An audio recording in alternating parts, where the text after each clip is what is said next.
조선시대 어느 마을, 마당에 매화나무가 크게 있는 집에 한 과부가 살고 있었습니다. 몇 해 전 남편과 사별한 후 자신의 고향으로 돌아온 그녀는 아직 아이를 가져보진 못했지만 풍만한 몸매와 흰 피부, 그리고 우수에 젖은 눈망울까지 외모가 무척 예뻤지요. 그러다 보니 고을의 수많은 내노라 하는 남정네들이 그녀의 미모를 탐내었지만 그녀의 우아한 기품과 도도한 성품 때문에 그 누구도 쉽게 접근할 수 없었습니다. 그러던 어느 날 마을에 새로운 사또가 부임해 왔습니다. 사또 김자홍은 원래 한양에서 큰 벼슬을 지낸 인물이었습니다. 기골이 장대하고 무예가 뛰어났지만 그의 권력욕과 탐욕 또한 대단했지요. 얼마 전 한양에서는 이판대감의 딸이 젊은 나이에 청상과부가 되었는데 김자홍은 그녀의 미모에 반한 나머지 이판대감의 집에서 잔치가 있던 날 밤 술에 취해 그녀의 처소에 몰래 들어가려다 발각되고 말았습니다. 이 일로 조정에서는 큰 소동이 벌어졌습니다. 조정의 관료가 이판대감의 딸을 희롱하려 한 것이니 보통 큰일이 아니었던 것이었죠. 이판대감의 노여움을 산 김자홍은 결국 이 작은 고을의 사또로 좌천되어 내려오게 된 것이었습니다. 부임한 지 얼마 되지도 않은 그의 구미를 당기는 것이 있었으니 바로 매화나무집에 사는 절세미인 과부의 이야기였습니다. 남의 여자를 탐하기 좋아하는 그가 이번에야말로 자신의 뜻대로 해보리라 마음먹었지요. 대체 과부가 얼마나 미인이길래 이리도 난리들이란 말인가? 제년이 아무리 미인이라 한들 감히 이 고을의 사또인 나를 거부하지는 못할 것이다. 사또는 곧바로 자신의 시중을 두는 관노 칠보기를 불렀습니다. 부르셨습니까? 영감마님. 그래, 이번에 조정에서 내려온 교지를 보니 오랫동안 정절을 지키며 살아온 과부들에게 정려문을 내리라 했다. 네가 매화나무집 과부에게 가서 전가를 전해주거라. 이방 어르신이 아닌 제가 다녀와도 되겠습니까? 무슨 전가를 전하면 되겠습니까? 네가 다녀와도 충분하다. 과부가 젊은 나이에도 제가하지 않고 정절을 지켜온 것이 가상하여 마을 입구에 정려문을 세워줄까 하는데 관하로 와서 의논하자 전하기만 하면 된다. 실상 이는 사또가 과부를 만나기 위해 꾸며낸 거짓이었습니다. 관노 칠보기는 매화나무가 있는 과부의 집으로 달려갔습니다. 마님, 사또께서 마님을 관하로 모시고 오라 하셨습니다. 무슨 일로 날 부른다고 하더냐? 마님께서 오랫동안 정절을 지키며 사셨기에 그 뜻을 기리고자 마을 입구에 정려문을 세우는 일을 의논하고자 하신다 합니다. 정려문이라. 나는 그저 내 도리를 다했을 뿐인데 무슨 상까지 받아야 한단 말이냐? 그리고 정려문은 3년상을 치르고 수절한 지 20년이 넘어야 받는 것이 아니더냐? 셋내야 그런 건 잘 모르겠습니다만 내 아직 젊은 나이에 정려문을 받는 건 과한 일이니? 사양한다고 전하거라. 다시는 이런 일로 날 찾지 말라 말씀드리거라. 과부는 쌀쌀맞게 말하고는 안으로 들어가려 하자 칠보기가 다시 다급하게 여쭈었습니다. 마님, 잠시만요. 또 무슨 일이더냐? 혹시 혼자 계시면서 불편하신 것은 없으신지요? 제가 미천한 몸이지만 도움이 될 만한 일이 있다면 말씀해 주시면 좋겠습니다. 집 울타리도 낡아 보이고 마당에 장작더미도 얼마 남지 않은 것 같은데. 과부는 눈살을 찌푸리며 말했습니다. 어허, 네가 쓸데없는 걱정을 다 하는구나.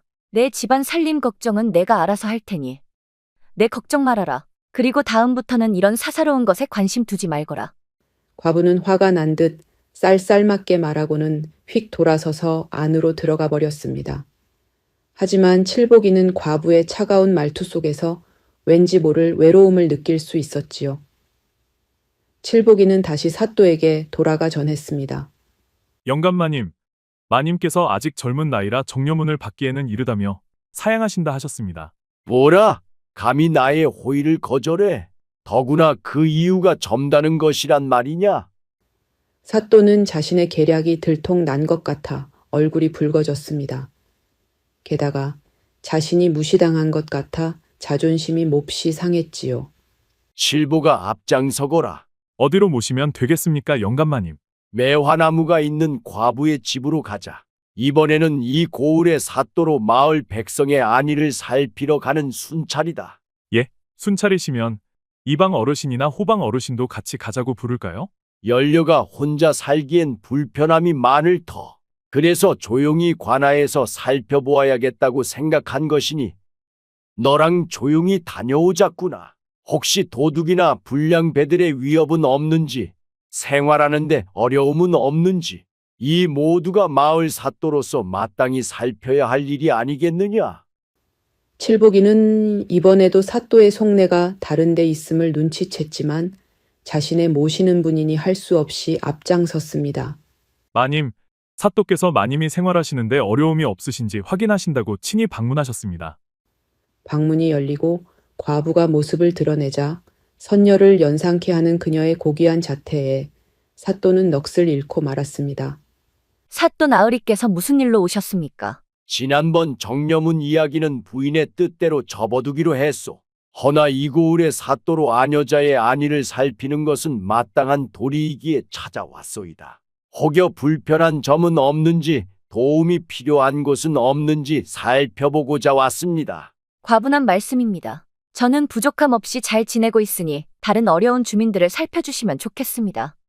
과부가 말하는 동안 사또의 시선이 그녀의 도도한 자태를 훑고 있었습니다. 꽃잎처럼 붉은 입술에서 시작해 하얀 목선을 따라 내려가는 그의 불순한 눈길에 과부는 불쾌감을 느꼈습니다. 사또는 저고리 사이로 살짝 비치는 옷 같은 살결을 탐하듯 바라보며 말하였습니다. 허나 홀로 사는 여인이 겪을 어려움이 있을 터. 사또의 탐욕스러운 눈빛을 눈치챈 과부는 소매로 가슴을 가리며 은근히 몸을 돌렸습니다. 그의 시선이 마치 짐승의 혀처럼 자신의 몸을 핥고 있는 것 같아 소름이 돋았기 때문입니다. 과부는 방 안으로 한 걸음 물러서며 거리를 두었습니다. 제가 부족한 것이 있다면 친정 오라버니나 이웃들에게 도움을 청할 것이니 사또께서 이리 마음 쓰실 것까진 없습니다. 사또는 과부의 단호한 태도에 또다시 할 말을 잃었습니다.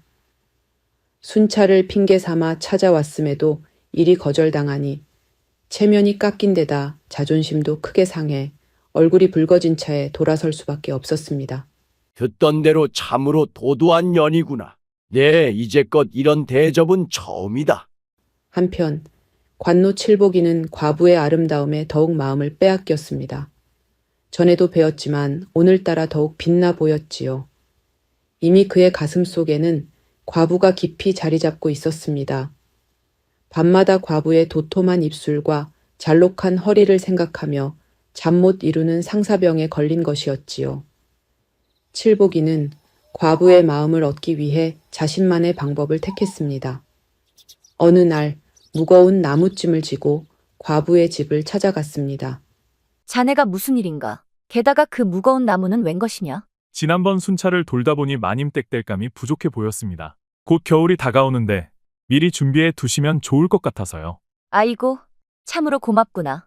마침 겨울 땔감을 걱정하고 있었는데 밥이라도 먹고 가거라. 아닙니다. 한겨울을 나시려면 이 정도로는 부족할 테니 제가 더 해다 드리겠습니다. 그렇게 며칠에 한 번씩 칠복이는 나무를 해다 주었고 문이 고장나 덜컹거리는 것도 경첩을 구해다가 고쳐주기도 하고 밤에 위험하다고 걸쇠도 달아주었지요. 밤늦게 취객들이 과부의 집 근처를 어슬렁거릴 때면 먼발치에서 지켜보다가 쫓아내기도 했지요. 나무 10짐을 모두 채워주고 나오는 칠복이를 과부가 불러 세웠습니다. 이렇게 수고해주니 무언가 사례를 해야 할 것 같구나. 여기 얼마 안 되지만. 아닙니다, 마님. 마님께서 따뜻한 겨울을 나시면 그걸로 충분합니다. 그렇게 말하며 칠복이는 과부의 집을 뛰어나왔습니다. 며칠 후 칠복이는 이른 아침부터 과부의 집을 찾았습니다. 마님, 겨울이 다가오는데 아궁이와 굴뚝을 살펴보니 여기저기 구멍이 나고 허물어진 곳이 많습니다. 수리를 좀 해야겠습니다. 칠복이는 아궁이에 떨어진 부분을 돌로 다시 쌓고 황토를 개어 꼼꼼히 발랐습니다. 굴뚝에 갈라진 틈도 말끔히 메우고 연기가 잘 빠지도록 손봐주었지요. 일을 마친 칠복이는 이어서 뒤뜰로 가 장작을 패기 시작했습니다. 그의 단단한 팔뚝에 힘줄이 불끈 솟았고 이마에는 구슬 같은 땀방울이 맺혔습니다. 도끼날이 쌩쌩 소리를 내며 장작을 가르는 모습은 보기만 해도 든든했지요. 과부는 일하는 칠복이를 부엌 문틈으로 지켜보았습니다. 햇살 아래 반짝이는 땀방울과 장작을 드는 듬직한 모습에서 전에는 미처 느끼지 못했던 사내다운 매력이 느껴졌습니다. 특히 장작을 한 번에 쩍 가르는 그의 힘찬 모습은 과부의 마음을 설레게 했지요. 이렇게 정성스레 집안일을 돌보는 칠복이의 모습에 과부의 마음도 조금씩 열리기 시작했습니다. 비록 미천한 신분이지만 그의 진심 어린 마음과 듬직한 사내다움이 전해졌기 때문이지요. 그렇게 다시 며칠이 지난 어느 날 밤이었습니다. 칠복이가 술에 취해 과부의 집 마루에 앉아 흐느끼고 있었습니다. 아니, 이 밤중에 술을 이리 많이 마신 게냐? 마님, 제가 너무 속이 상해 술을 마시지 않고는 견딜 수가 없었습니다. 무슨 일이 있었던 것이냐? 마님, 저는 왜 하필 이런 천한 노비로 태어났을까요? 사랑하는 분을 가슴에 품고도 이 신분 때문에 사모한다는 말 한마디 꺼내지 못하는 이 서러움을 어찌하면 좋을까요? 제가 양반가에서 태어났더라면 떳떳이 마음을 전할 수 있었을 텐데. 칠복이의 눈에서는 뜨거운 눈물이 뚝뚝 떨어졌습니다. 그의 진심 어린 흐느낌에 과부의 마음도 아파왔습니다. 밤낮으로 자신을 위해 헌신하던 그의 순수한 마음이 가슴 깊이 전해졌기 때문이지요. 내 집 울타리를 고쳐주고 밤마다 내 집 주변을 돌며 보호해주고 땔감을 해다 주던 그 마음이 이런 깊은 사랑에서 비롯된 것이었구나. 그렇게 생각하던 과부는 칠복이의 두 손을 꼭 잡고 입을 열었습니다. 노비로 태어난 것이 너의 잘못은 아니니라. 신분이란 것은 사람들이 만든 것일 뿐. 진정한 마음은 그 어떤 것으로도 막을 수 없는 법이니라. 과부의 따뜻한 위로에 칠복이는 그만 그녀의 품에 안겨 흐느꼈습니다. 과부는 순간 놀랐지만 그의 순수한 마음이 안타까워 가만히 안아주었지요. 달빛 아래 과부에게서는 은은한 꽃향기가 났고 칠복이는 심장이 터질 것만 같았습니다. 시간이 조금 흘렀을까 과부가 칠복이를 불렀습니다. 칠보가 잠이 든 것이냐? 여기서 잠들면 어쩌느냐? 대답이 없었습니다. 이제 일어나 가보거라. 하지만 술에 취해 깊이 잠든 칠복이는 꿈쩍도 하지 않았습니다. 할 수 없이 과부는 칠복이를 방으로 옮기고 이불을 덮어주려 했습니다. 그때 칠복이가 잠결에 몸을 뒤척이다. 칠복이의 아랫도리가 불룩해진 것을 보고 과부는 깜짝 놀라 얼굴을 붉혔습니다. 황급히 이불을 덮어주고는 한 걸음 물러나서 잠든 그의 모습을 바라보며 생각에 잠겼습니다. 저리 술에 취하여도 젊은 사내의 것은 이리도 커지는구나. 다음 날 아침 칠복이가 깨어났습니다. 아이고, 마님, 제가 어찌 여기에. 괜찮다. 어제 어디서 그리 술을 마시고 온 것이더냐? 여기 황태국을 끓였으니 어여 먹거라. 칠복이는 과부가 건넨 황태국을 먹고 나서는 황급히 자리를 떴습니다. 죄송합니다, 마님. 큰 실례를 저질렀습니다. 칠복이는 그렇게 서둘러 나왔지만 어제 자신이 취한 척하며 자신의 불룩한 아랫도리를 일부러 보였는데도 그것을 본 마님의 반응이 그리 싫지 않아 하였다는 것을 알게 되었습니다. 자신을 괜찮게 생각하는 마님의 마음을 조금이나마 확인할 수 있었던 것 같아 기뻤습니다. 그동안 수많은 양반들도 이루지 못한 일을 자신이 이루어내고 있다는 생각에 가슴이 부풀었습니다. 어느 날 칠복이가 과부를 찾아와 조심스레 품에서 무언가를 꺼냈습니다. 마님, 이것 좀 받아주시겠습니까? 칠복이가 내민 것은 청록색 비취로 만든 나비 모양의 놀이개였습니다. 빛바랜 듯했으나 은은한 광채가 여전히 아름다웠지요. 이게 웬 놀이개란 말이냐? 오늘이 마님의 생신이시기에 장에 나가 구해보았습니다. 비록 낡은 것이라 송구스럽습니다만. 과부는 깜짝 놀랐습니다. 남편과 사별하고 고향으로 돌아온 뒤로는 자신의 생일도 잊고 살았는데 칠복이가 이를 기억하고 있었던 것입니다. 네가 어찌 내 생일을 알았단 말이냐? 마님을 늘 마음에 두고 있으니 이런 것쯤이야. 그 말은 네가 나에게 마음이 있다는 뜻이더냐? 아니, 그저 마님께서 홀로 계시니 힘든 일들이 많을까 걱정되어 마음이 쓰인다는 것이었습니다. 참으로 다정한 마음씨로구나. 과부는 칠복이의 세심한 마음씨에 깊은 감동을 받았습니다. 앉거라. 일이 정성스레 찾아왔으니 내가 술이라도 한 잔 대접하고 싶구나. 과부는 안방으로 들어가 오랫동안 아껴두었던 술병을 가져왔습니다. 이건 내 서방이 생전에 즐기시던 국화주란다. 올해 제사상에 올리려 했었는데 오늘은 너하고 한 잔 나누고 싶구나. 아이고, 그렇게 귀한 술을. 아니다. 이리 마음 써준 너의 정성이 고맙구나. 둘은 달빛 아래 마주 앉아 국화주를 나누었습니다. 은은한 국화향이 퍼지는 가운데 과부는 오랜만에 마음이 편안해지는 것을 느꼈습니다. 칠복이의 순박한 마음씨가 전해져 왔기 때문이지요. 과부는 자신을 이토록 세심하게 생각해주는 칠복이가 고마웠습니다. 둘은 밤이 깊어가는 줄도 모르고 술잔을 주고받았지요. 그러다 과부는 취기가 올라 잠이 들고 말았습니다. 달빛 아래 잠든 과부의 모습은 그 어느 때보다도 아름다웠습니다. 국화주에 취해 스르르 눈을 감은 그녀의 앞머리가 이마에 살포시 내려앉았고 저고리 깃이 살짝 풀어져 있었지요. 칠복이는 한동안 그 모습을 바라보며 가슴이 뛰는 것을 느꼈습니다. 잠든 과부를 바라보던 칠복이의 마음이 마구 요동쳤습니다. 달빛에 비친 그녀의 모습은 그 어느 때보다 아름다웠고 그가 억눌러 왔던 감정이 가슴 속에서 솟구쳐 올랐습니다. 칠복이는 과부의 옷깃 가까이 손을 뻗었다가 문득 멈칫했습니다. 아니, 이래서는 안 되지. 마님은 나를 이토록 귀히 대해주시는데 내가 이런 파렴치한 짓을 어찌 한단 말인가. 칠복이는 차마 더 이상 손을 뻗을 수가 없었습니다. 문득 자신을 돌아보니 부끄러움이 밀려왔습니다. 그동안 자신이 그저 아름다운 과부를 품어보려 했던 것이라면 자기 자신도 사또처럼 그저 욕정에 눈이 먼 인간과 다를 바가 없었습니다. 이제야 알겠구나. 마님의 진정한 아름다움은 이렇게 순수하고 고고한 그 마음에 있었던 것을.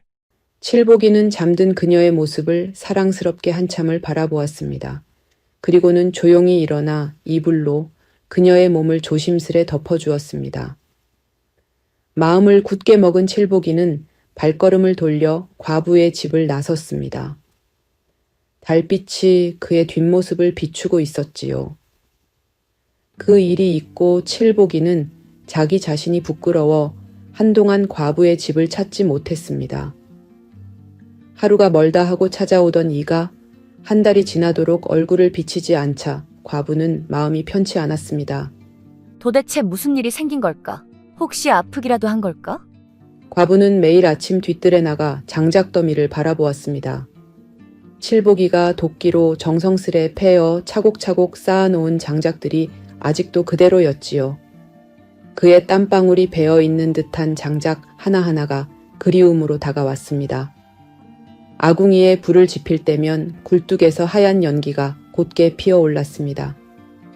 전에는 구멍이나 연기가 새던 굴뚝을 칠복이가 꼼꼼히 황토를 발라 고쳐놓은 덕분이었지요. 칠복이가 아니었다면 이번 겨울도 연기 때문에 고생했을 텐데. 집안 곳곳에 칠복이의 손길이 다 닿았구나. 방 안 한 구석에는 칠복이가 선물한 놀이개가 걸려 있었습니다. 생일날 수줍게 건네주던 그의 모습이 떠올라 과부의 입가의 미소가 어렸습니다.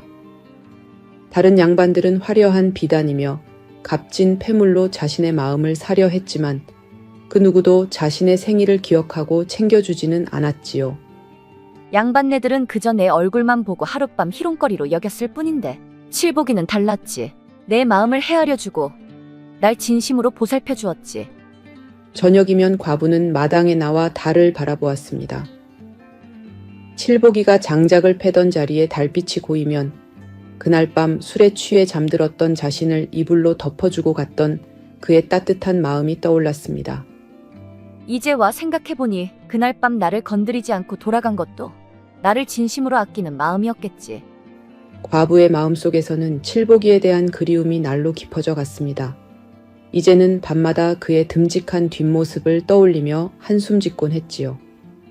그의 순박한 웃음, 정성스러운 보살핌, 그리고 무엇보다 자신을 한 인간으로 존중해 주었던 그 마음이 더없이 그리웠습니다.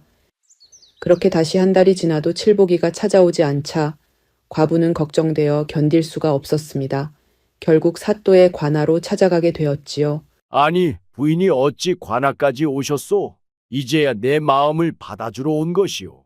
영감마님을 뵈러 온 것이 아니라 관노 칠보기를 찾으러 왔습니다. 뭐라고? 천한 관노 놈을 찾아 이리 오셨단 말이오? 칠보기에게 무슨 일이 생겼는지 걱정이 되어 왔습니다. 이 몸이 있는 관아에 와서 감히 노비 놈을 찾다니 도대체 무슨 연유로 그리 염려하시는 것이오? 바로 그때 칠보기가 심부름을 마치고 돌아왔습니다. 칠보가 무슨 일이 있었던 것이냐? 마님, 저는 아무 일도 없습니다. 그런데 왜 그리 오래도록 발걸음을 하지 않은 것이냐? 요즘 관아 일이 많아 그리 되었습니다. 과부가 돌아간 후 사또는 크게 노했습니다. 이놈, 감히 니놈이 과부와 무슨 사이냐? 사또인 나도 거절하는 과부가 어찌 니 같은 천한 노비를 찾아온단 말이냐? 아니옵니다, 영감마님. 제가 부인의 겨울 준비를 좀 도와드린 것뿐입니다. 좀 도와준 것뿐이라고? 이놈이 아직도 거짓을 고하는구나. 여봐라, 이놈을 당장 매질하라. 사또의 명령에 포졸들이 달려들어 칠보기를 결박했습니다. 매질이 시작되었지만 칠보기는 끝내 입을 열지 않았습니다. 이놈 과부를 어찌 했느냐? 어서 말하지 못할까? 저는 그저 마님의 지미를 도와드렸을 뿐입니다. 그럴 리가. 과부를 데려오너라. 포졸들이 과부를 끌고 오자 사또가 소리쳤습니다. 이 여인과 정을 통했느냐? 바른 대로 말하라. 그런 일은 결코 없었습니다. 마님은 한 점 허물도 없으십니다. 감히 나를 속이려 들다니. 여봐라. 이놈이 실토할 때까지 매질을 멈추지 말라. 포졸들의 매질은 밤새도록 계속되었습니다. 칠보기의 몸은 피투성이가 되었지만 그는 끝내 과부를 공영에 빠뜨릴 말은 하지 않았습니다.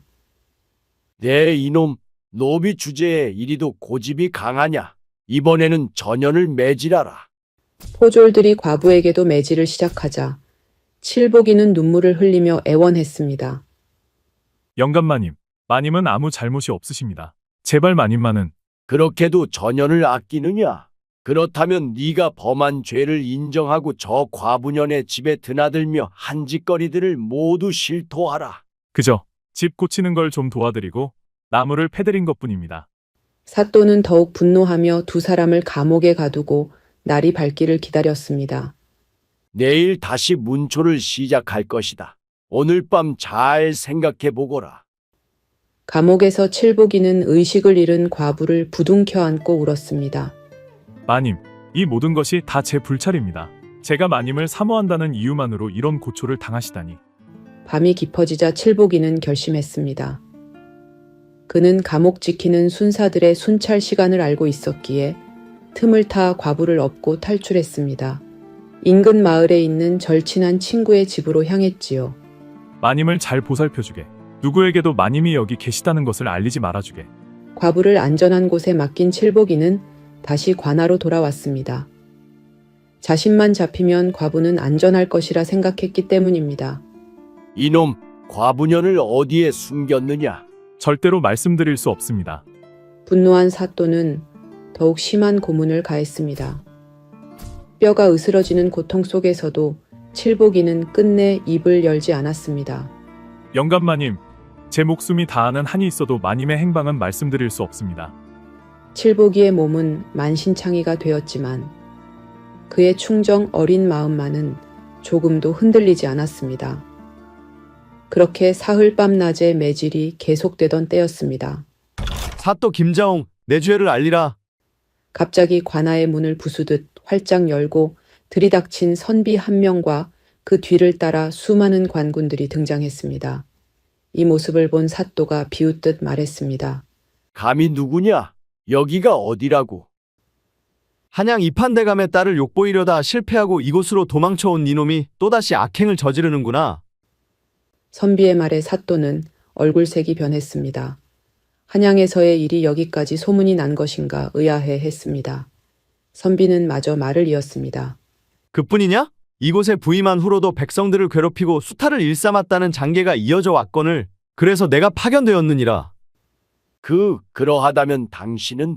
그렇다. 내가 바로 암행어사 정춘길이다. 그때 옆 동네에 피신해 있던 과부가 억울하게 고초를 받는 칠보기를 어떻게 해서든 구하기 위해 뛰쳐오던 참이었습니다. 암행어사는 놀란 눈으로 그녀를 바라보며 말했습니다. 춘설아, 네가 왜 여기에 있는 것이냐? 오라버니, 네놈이 감히 내 동생까지 용서할 수 없다. 사실 암행어사는 과부 정춘설의 오라비였던 것입니다. 이곳이 고향이 그는 마을 지인들로부터 사또의 그간 악행에 대한 소문을 익히 들어 알고 있었고, 한양에서 이판대감의 딸을 욕보이려 했던 사또가 이번에는 자신의 동생마저 이토록 괴롭혔다는 사실을 알자 매우 분개했습니다. 잡아라. 이놈을 당장 포박하라. 광운들이 달려들었으나 무예가 뛰어난 사또는 쉽게 잡히지 않았습니다. 암행어사가 직접 검을 뽑아들었습니다. 내 동생을 괴롭힌 이놈을 그냥 둘 수 없다. 내 손에 죽어라. 치열한 검술 대결 끝에 암행어사의 검이 사또의 어깨와 다리를 베어냈고 결국 사또는 무릎을 꿇었습니다. 네놈의 죄상이 드러났다. 한양의 이판대감 따님을 욕보이려 한 죄, 관아의 권력을 남용해 백성들을 괴롭힌 죄, 그리고 감히 내 동생을 이토록 모욕한 죄, 모두 능지처참감이다. 포박당한 사또를 보며 과부가 말했습니다. 오라버님, 이자가 저를 이유 없이 괴롭히고 능멸했습니다. 하지만 이 관노 칠복이는 저를 지키려다 이토록 큰 고초를 당했어요. 암행어사 정춘길은 칠복이를 바라보았습니다. 네가 내 동생을 지키려 이토록 매를 맞았다니 그 마음에 보답을 하겠다. 암행어사는 의원을 불러 칠복이를 치료하게 했습니다. 과부는 밤낮으로 칠복이의 곁을 지키며 간호했지요. 이제야 정신이 드는 것이냐? 마님, 과부는 칠복이의 손을 꼭 잡았습니다. 너는 나를 위해 목숨까지 내놓으려 했다. 나를 진정으로 아끼고 사랑해준 것은 칠복이 너뿐이었다. 이때 암행어사가 들어왔습니다. 실보가 너의 충정과 의리에 크게 감동했다. 내 이미 조정에 너의 공을 아뢰어 면천이라는 포상이 내려졌느니라. 이제 너는 더 이상 미천한 관노가 아닌 평민으로 살게 되었다. 소인이 어찌? 그뿐이 아니다. 내 누이가 이리도 너를 원하니 내 동생과의 혼인을 허락하마. 그렇게 칠복이와 과부는 마침내 부부의 연을 맺게 되었습니다. 과부의 방에 호롱불이 밝혀진 첫날 밤, 마님, 이제야 제가 당당히 마님을 사랑한다 말씀드릴 수 있게 되었습니다. 칠보가, 아니, 이제는 서방님이라 부르는 게 좋겠군요. 그동안 나를 위해 그토록 힘써주어 고마웠어요. 둘은 달빛 아래서 깊은 사랑을 나누었고 이후로도 오래도록 행복하게 살았답니다. 옛말에 이르기를 진정한 사랑은 신분의 벽도 하늘의 벽도 뛰어넘는다 하였으니 이 이야기야말로 참된 사랑의 힘을 보여주는 것이 아닐까요? 겉으로는 미천해 보이던 노비였지만 그의 진실된 마음은 결국 과부의 마음을 얻고 신분의 벽마저 뛰어넘어 행복을 찾은 것이니까요. 잠시 후 다음 이야기가 시작됩니다. 옛날 조선의 바닷가 마을에 강산이라는 사내가 있었습니다. 그는 바다를 터전으로 살아가던 어부였지요. 강산은 홀로 자란 고아였습니다. 어릴 적 부모를 잃고 마을 어귀의 작은 오두막에서 홀로 살았던 그는 어린 시절부터 생계를 위해 바다로 나가 물고기를 잡으며 하루하루를 살아왔습니다.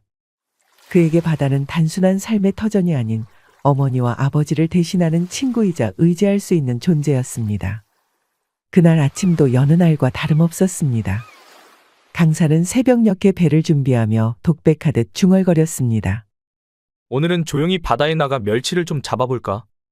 그물도 새로 짜놨으니 이번엔 좀 괜찮겠지. 그는 단출한 아침을 먹고 나서 작은 배에 올라탔습니다. 선명하게 빛나는 아침 햇살 아래 강산은 배를 저으며 출항했습니다. 바다는 잔잔했고 물결은 온화했습니다. 그는 파란 하늘과 푸른 바다를 바라보며 희미하게 웃음을 띄웠습니다. 참 평화롭군.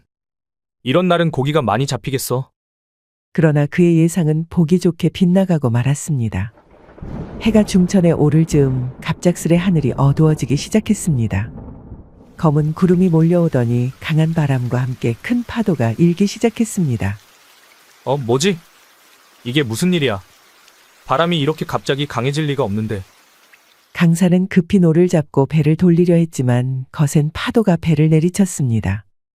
배는 흔들리고 기울며 물이 차오르기 시작했습니다. 그는 목청껏 외쳤습니다. 안 돼, 안 돼. 제발 견뎌줘. 그러나 그의 외침도 소용없었습니다. 배는 거대한 파도에 휩쓸려 산산조각이 나고 말았습니다. 물속으로 빠진 강산은 가까스로 부서진 배의 잔해를 붙잡았습니다. 그 와중에도 물결은 쉼없이 그를 휘감아 데리고 다녔습니다. 이대로 죽는 건가? 이렇게 끝나는 건가? 그는 혼란스러운 머릿속에서 잠깐 부모님을 떠올렸습니다. 그리운 얼굴과 함께 묻지도 못한 수많은 질문들이 물결처럼 밀려왔습니다. 왜 이렇게 혼자만 살아남아 고생하는 걸까? 그런 생각을 하며 그는 점점 의식을 잃어갔습니다. 얼마나 시간이 흘렀을까요? 강산은 희미한 빛과 함께 일렁이는 파도 소리에 정신을 차렸습니다. 눈을 뜬 그는 자신이 낯선 해안가에 쓰러져 있음을 알게 되었습니다. 바닷물이 여전히 옷을 적시고 있었고 얼굴 위로는 따뜻한 햇살이 내리쬐고 있었습니다. 여긴 어디지? 몸을 일으켜 주위를 둘러보니 해안가 뒤로는 울창한 숲이 보였고 곳곳에 기이한 바위들이 서 있었습니다. 내가 조선 바다를 떠나 어디로 온 거지? 그는 중얼거리며 고개를 갸우뚱했습니다. 이곳은 조선의 바다를 넘어 중국 저장성 근처의 외딴 섬이었습니다. 그는 마을 사람들에게 도움을 요청하려 했지만 처음 본 섬 사람들은 그를 낯선 외지인으로 여기며 경계했습니다. 그들의 언어는 강산이 알아듣지 못하는 말이었고 손짓으로 대화하려 해도 섬뜩한 눈빛으로 되돌아왔습니다. 이봐요. 나 좀 도와줘요. 여기가 어디예요? 하지만 그들의 표정은 차갑기만 했습니다. 섬의 남자들은 강산을 쳐다보며 뒤로 물러섰고 아이들은 멀찍이 서 그를 가리키며 웅성댔습니다. 강산은 어쩔 수 없이 더 이상 말을 걸지 못한 채 발걸음을 돌렸습니다. 그러던 중 한 여인이 강산에게 다가왔습니다. 그녀는 검은 머리카락에 화사한 붉은 옷을 입고 있었으며 다소 조심스러운 표정이었습니다.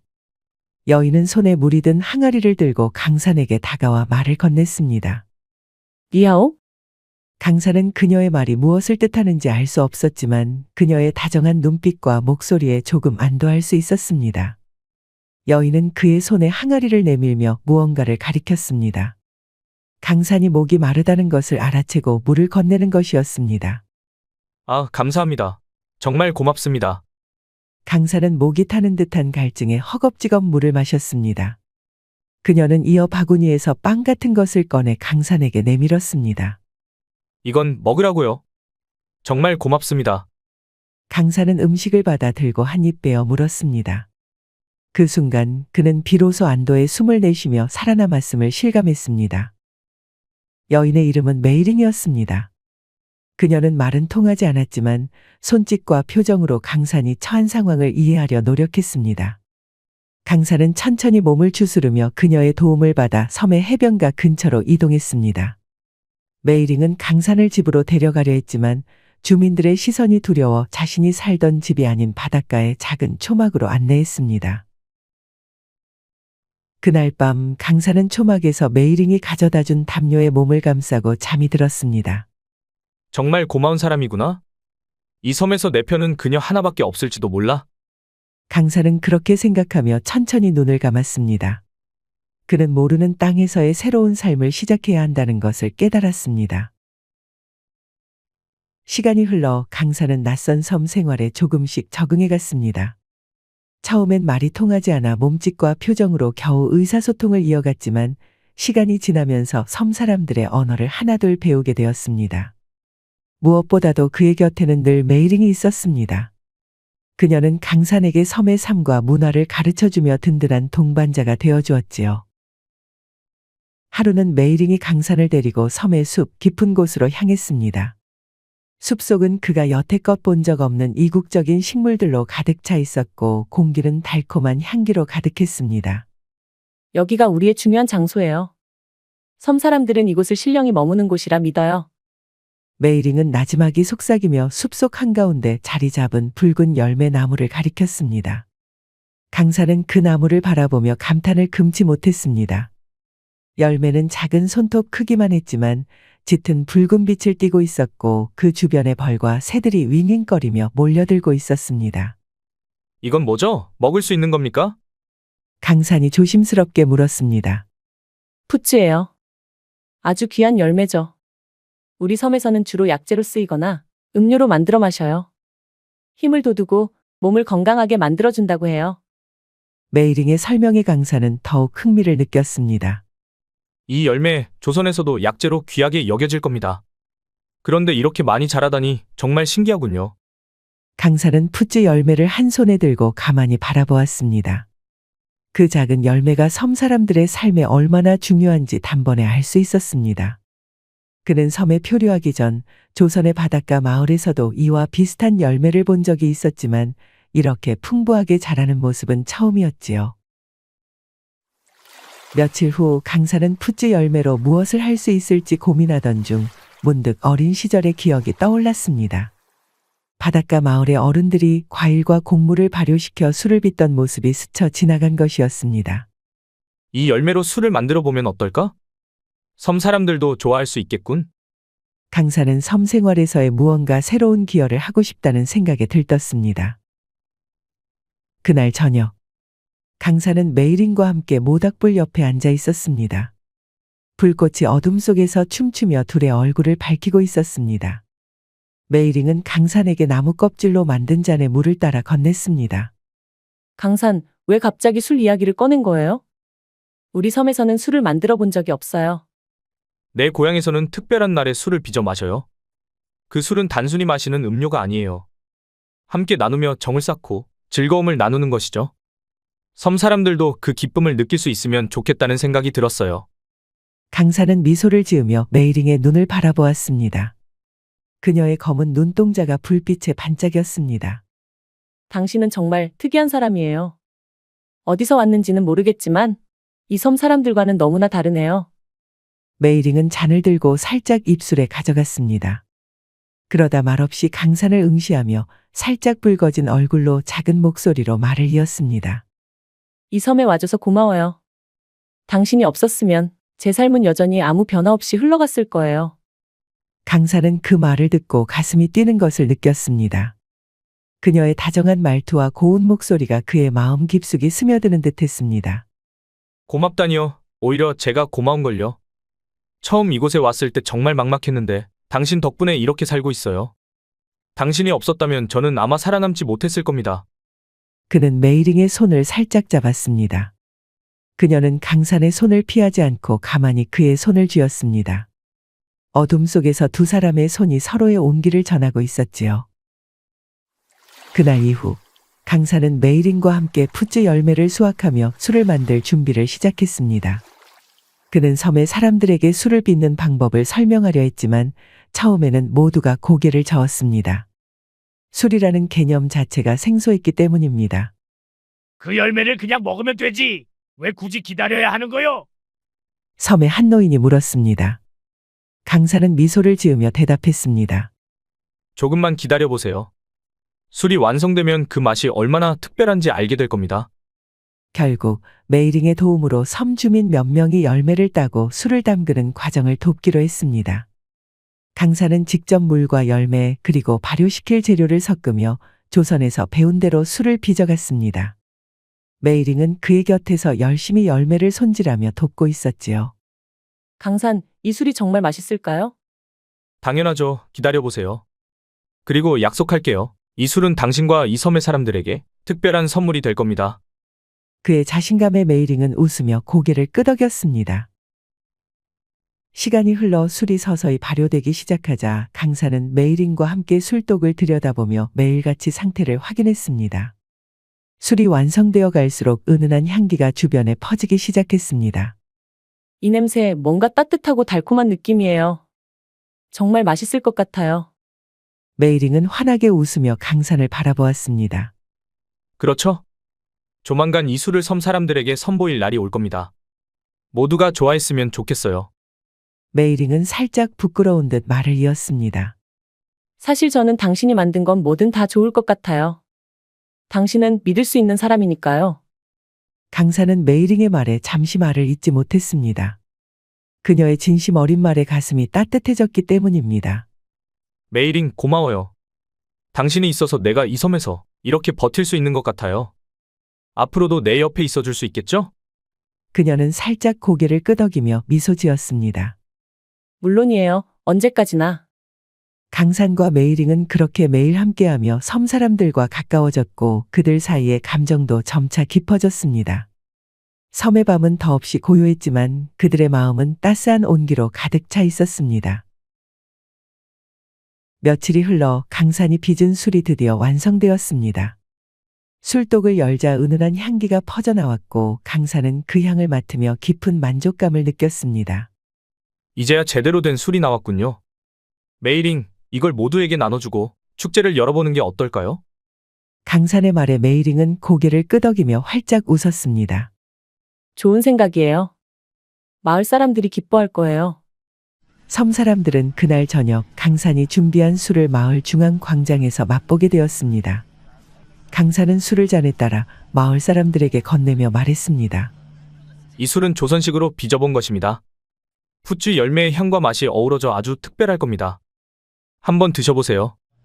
섬 사람들은 처음엔 낯선 음료에 망설였지만 한 모금 마신 후 모두 놀라움을 감추지 못했습니다. 이 맛이 달콤하면서도 깊은 향이 있어. 이건 우리가 평소에 마시던 차나 음료와는 완전히 다르군요. 술은 금세 마을 사람들 사이에서 큰 인기를 끌었습니다.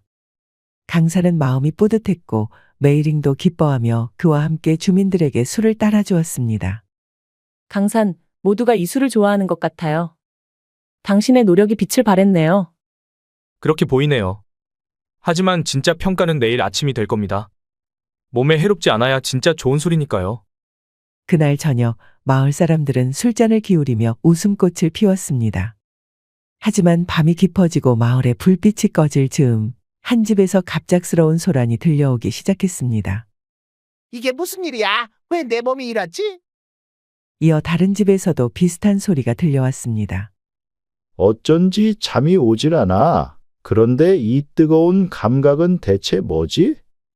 그날 밤 섬의 남성들은 모두 이상한 경험에 시달렸습니다.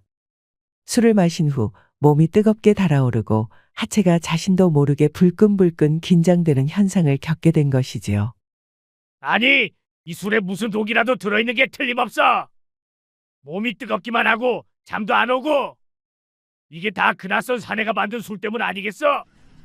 마을 중앙에 모인 남성들은 격앙된 목소리로 웅성거렸습니다. 심지어 몇몇은 허리춤을 붙들며 걸음조차 제대로 못하고 있었습니다. 이 술이 뭔가 잘못된 게 틀림없다. 강산을 데려와야겠어. 그에게 따져봐야겠어. 남성들이 소란을 피우는 사이 강산은 메이링과 함께 한적한 숲가에서 술을 만든 장소를 정리하고 있었습니다. 둘은 섬 사람들의 반응에 만족하며 대화를 나누고 있었지요. 모두가 술을 즐기고 있어서 정말 다행이에요. 그래요. 하지만 내일 아침에는 혹시라도 몸에 이상이 없는지 확인해야겠죠. 그때 멀리서 마을 남성들이 몰려오는 소리가 들렸습니다. 그들은 손에 횃불을 들고 험악한 표정으로 강산과 메이링에게 다가왔습니다. 강산, 이놈이 만든 술 때문에 우리 모두 큰일 날 뻔했어. 도대체 뭘 넣은 거야? 왜 몸이 이 모양이 된 거냐고. 강산은 깜짝 놀라며 남성들의 얼굴을 바라보았습니다. 그들은 모두 얼굴이 붉게 달아올라 있었고 허리춤을 붙들며 불편한 듯 움직이고 있었습니다. 잠깐만요. 무슨 말씀이신지 모르겠는데요? 너의 술을 마시고 나니 몸이 뜨거워지고 잠도 안 오고 그게 다 너의 술 때문 아니겠냐고. 강산은 당황했지만 곧 술의 주재료인 풋즈 열매가 원인일 수 있다는 생각이 들었습니다. 풋주 열매가 원래 몸을 따뜻하게 하고 기력을 돋운다고 했지. 혹시 그것 때문에 이런 일이 생긴 걸까? 그는 속으로 중얼거리며 메이링을 바라보았습니다. 메이링이 급히 나서며 주민들을 진정시키려 했습니다. 다들 진정하세요. 풋지 열매는 원래 몸을 건강하게 만드는 효능이 있어요. 아마 그것 때문에 이런 현상이 나타난 것 같아요. 하지만 해로운 건 절대 아닐 거예요. 그러나 남성들은 쉽게 진정되지 않았습니다. 해롭지 않다니. 지금 이 상태로는 잠도 잘 수 없고 내일 제대로 일을 할 수 있을지조차 모르겠다고. 강산은 심호흡을 하고 나서 차분하게 말했습니다. 여러분, 이 술은 분명히 풋주 열매의 효능이 강하게 발현된 겁니다. 몸을 따뜻하게 하고 혈기를 돋우는 작용이 있어서 이런 일이 생긴 것 같습니다. 하지만 이건 몸에 해로운 게 아닙니다. 오히려 시간이 지나면 피로가 풀리고 몸이 더 가뿐해질 겁니다. 그의 설명에도 몇몇은 여전히 의심스러운 눈빛을 보냈지만 일부는 고개를 끄덕이며 받아들였습니다. 그럼 이건 병이 아니라는 거죠? 물론입니다. 내일 아침이 되면 몸이 한결 좋아질 겁니다. 믿어보세요. 강사는 남성들에게 따뜻한 차를 나눠주며 불안을 달래려 했었고 메이링도 그를 도와 주민들을 진정시켰습니다. 그렇게 긴 밤이 지나고 다음날 아침이 되자 마을 남성들은 전날 밤에 소동이 무색할 만큼 상쾌한 얼굴로 일어났습니다. 정말로 몸이 가뿐해졌어. 어제 그렇게 힘들더니 오늘은 더 건강해진 느낌이야. 강산의 말이 맞았군. 이 술은 해로운 게 아니라 정말 특별한 술이야. 마을 사람들은 강산에게 고맙다며 웃음을 보였고 술에 대한 오해도 완전히 풀리게 되었습니다. 그날 밤의 소동 이후 강산이 만든 술은 마을에서 화제가 되었습니다. 처음엔 남성들이 술의 효과를 두려워했지만 시간이 지나며 이 술이 그들의 체력을 북돋우고 활기를 되찾아준다는 사실이 입증되었지요. 그런데 이상한 일이 하나둘 생기기 시작했습니다. 술을 가장 먼저 찾는 이들이 남성에서 여성으로 바뀌어간 것입니다. 어느 날 강산이 술을 만들기 위해 푸쯔 열매를 따던 중 메이링이 다가와 말을 건넸습니다. 강산, 요즘 여성들이 술을 더 많이 찾고 있어요. 마치 그 술을 사는 게 아주 중요한 일이라도 되는 것처럼요. 강산은 의아한 표정을 지었습니다. 여성들이요? 왜 그럴까요? 보통 술은 남성들이 더 많이 마시는데. 그러게요. 그런데 한 가지 재미있는 이야기를 들었어요. 요즘 남편들이 밤마다 아내를 더 많이 챙긴다고 하더라고요. 아내들은 그 시간이 길어진 것을 은근히 즐기는 눈치예요. 메이링은 얼굴을 붉히며 웃었고 강산은 그제야 사태의 심각성을 깨닫기 시작했습니다. 강산이 만든 술은 점차 마을 여성들의 필수품이 되었습니다. 아내들은 남편 몰래 술을 사러 오거나 다른 사람들의 눈에 띄지 않게 술을 숨기고 가져가는 일이 많아졌지요. 강산이 술을 판매하던 작은 창고에는 하루가 멀다 하고 여인들이 모여들었습니다. 강사님, 이거 한 병만 더 주실 수 있을까요? 한 병이요? 지난주에도 2병이나 가져가셨는데요. 그게 어쩌다 보니 금방 다 마셨나 봐요. 여인들은 핑계를 대며 술을 더 요구했고 강산은 고개를 갸우뚱하며 술을 건넸습니다. 어떤 여인은 남편이 일하러 나간 낮 시간에 찾아왔습니다. 강사님, 이번엔 더 큰 병으로 주실 수 있나요? 남편이 술을 좋아해서요? 강산은 속으로 중얼거렸습니다. 남편이 술을 좋아해서라. 하지만 왜 남자들이 아니라 여인들이 더 찾는 거지? 시간이 지날수록 강산의 술은 마을에 묘한 변화를 불러일으켰습니다. 남성들은 저녁마다 술을 한 잔씩 마시고는 아내들과 함께하는 시간이 늘어났습니다. 사랑을 나누는 시간이 길어졌고 아침이 되면 피곤해하기는커녕 활기찬 모습으로 일을 하러 나갔습니다. 그러나 그 변화의 가장 큰 수혜자는 아내들이었습니다. 아내들은 남편들이 이전보다 더 자상하고 정이 깊어졌다고 느끼며 만족감을 감추지 않았지요. 하지만 그와 동시에 여인들 사이에선 이런 소문이 돌기 시작했습니다. 이 술을 남편에게만 마시게 하면 안 돼요? 나도 한 잔씩 같이 마셔야 효과가 배가 된다니까요. 맞아요. 술의 향이 깊으니 마음까지 더 설레는 것 같더라고요. 그날 밤도 어김없이 마을 곳곳에서 행복한 웃음소리가 흘러나왔습니다. 여인들은 낮에 산술을 몰래 남편에게 건네며 함께 술잔을 기울였고 이후에는 서로를 더욱 깊이 사랑하며 시간을 보냈지요. 한편 강사는 창고에 남은 술을 점검하며 혼잣말로 중얼거렸습니다. 이 술이 이렇게나 큰 변화를 가져올 줄이야? 정말 이게 다 푸쯔 열매 때문인가? 그때 메이링이 다가와 웃으며 말했습니다. 강산, 당신이 만든 술은 단순한 술이 아니에요. 마을 사람들에게 새로운 사랑의 시작이 된 거죠. 강사는 그녀의 말을 듣고 멋쩍은 듯 고개를 끄덕이며 대답했습니다. 그런가요? 그렇다면 계속 좋은 술을 만들어야겠군요. 물론 모두가 더 행복할 수 있게요. 그렇게 강산의 술은 마을에 새로운 활력을 불러일으키며 점차 더 큰 영향을 미치기 시작했습니다. 달빛이 은은하게 비치는 어느 저녁. 강산은 술창고에서 푸쯔 열매를 다듬으며 술을 만드는 작업에 한창이었습니다. 메이링은 그런 강산을 조용히 지켜보다가 웃음 띤 얼굴로 다가왔습니다. 강산 다른 집 여인들만 기쁘게 해주시고 저는 언제 기쁘게 해주실 건가요? 메이링은 살짝 볼을 부풀리며 장난스러운 애교를 부렸습니다. 강산은 잠시 손을 멈추고 그녀를 바라보다가 말했지요. 그럼 그날을 오늘로 하지요. 강산은 술병을 꺼내 들고 두 잔을 따랐습니다. 잔에서 퍼지는 달콤하고 깊은 향이 두 사람의 마음을 더욱 설레게 했습니다. 그들은 마주 앉아 술잔을 들고 서로의 눈을 마주 보았습니다. 메이링, 당신과 함께하는 이 순간이 내겐 가장 기쁜 시간입니다. 정말요? 그럼 오늘은 당신의 마음을 더 많이 듣고 싶어요. 술잔이 비워질수록 두 사람은 점점 가까워졌습니다. 강산은 메이링의 손을 살며시 잡으며 진심을 담아 속삭였습니다. 이 섬에 온 건 우연이었지만 당신을 만난 건 운명이라고 생각합니다. 저도 그래요, 강산. 당신이 없었다면 이 술도 이 행복도 없었을 거예요. 그들은 서로의 손을 맞잡고 달빛 아래에서 오래도록 사랑을 속삭였습니다. 메이링의 웃음소리와 강산의 낮은 목소리가 어우러지며 섬의 밤은 그 어느 때보다 따스하게 깊어갔습니다. 강산이 만든 술은 마을의 자랑이 되었지만 모두가 그를 환영한 것은 아니었습니다. 특히 마을 청년 리청은 메이링을 짝사랑했기에 강산의 존재를 달가워하지 않았습니다. 강산의 술이 마을 사람들에게 인기를 끌고 메이링과의 관계가 깊어질수록 리청의 질투는 점점 심해졌습니다. 어느 날 리청은 마을 사람들이 술을 칭찬하는 모습을 보며 이를 참지 못했습니다. 강산은 본래 우리와는 다른 나라 사람이야. 어떻게 우리가 그를 믿고 모든 걸 맡길 수 있겠어? 그 술 정말 안전한 걸까? 나는 마시고 나서 며칠 동안 배가 아파 아무것도 못했어. 리청의 말에 몇몇 주민들은 의심을 품기 시작했습니다.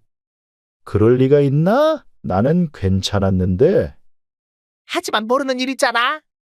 만약 정말 문제가 있다면 어떡하지? 리청은 주민들의 의심을 더 부추기기로 결심했습니다. 그는 몰래 강산의 작업장에 숨어들어 술독에 무언가를 넣었습니다.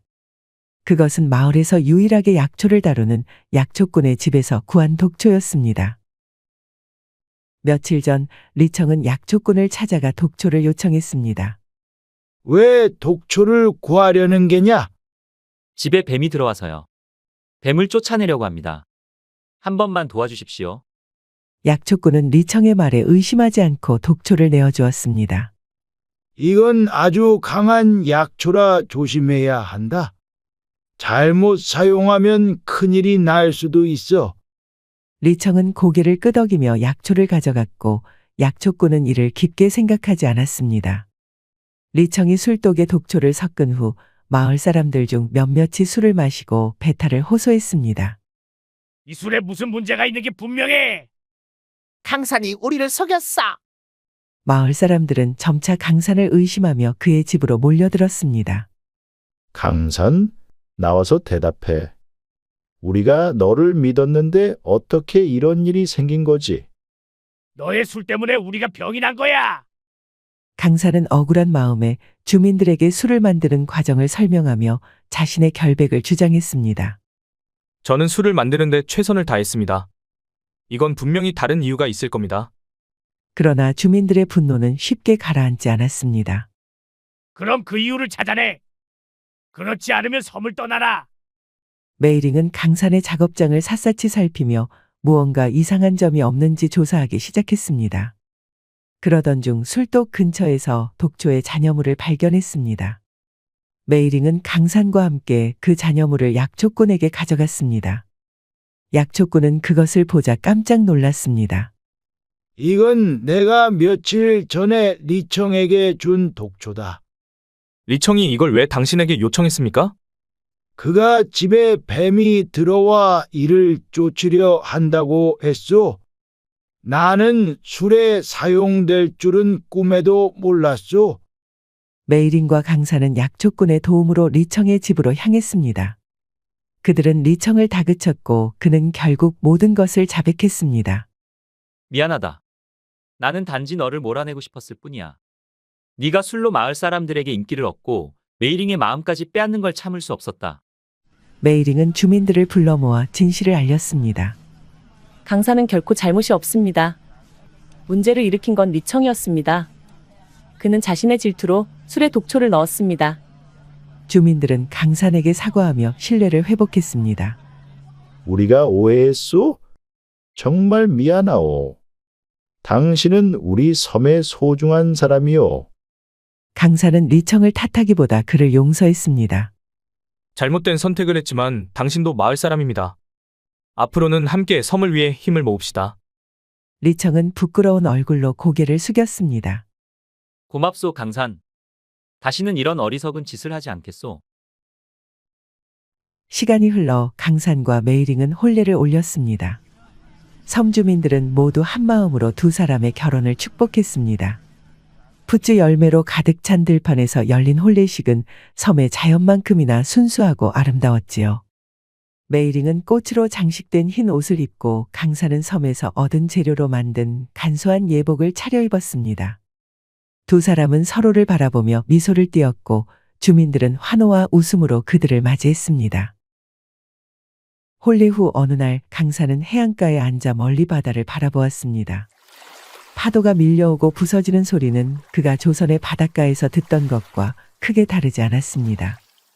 고향에서의 기억이 아련히 떠올랐지만 그곳에서 홀로 자라며 외로웠던 자신과는 달리 이 섬에서는 따뜻한 사람들과 함께하며 사랑을 나누고 있었습니다.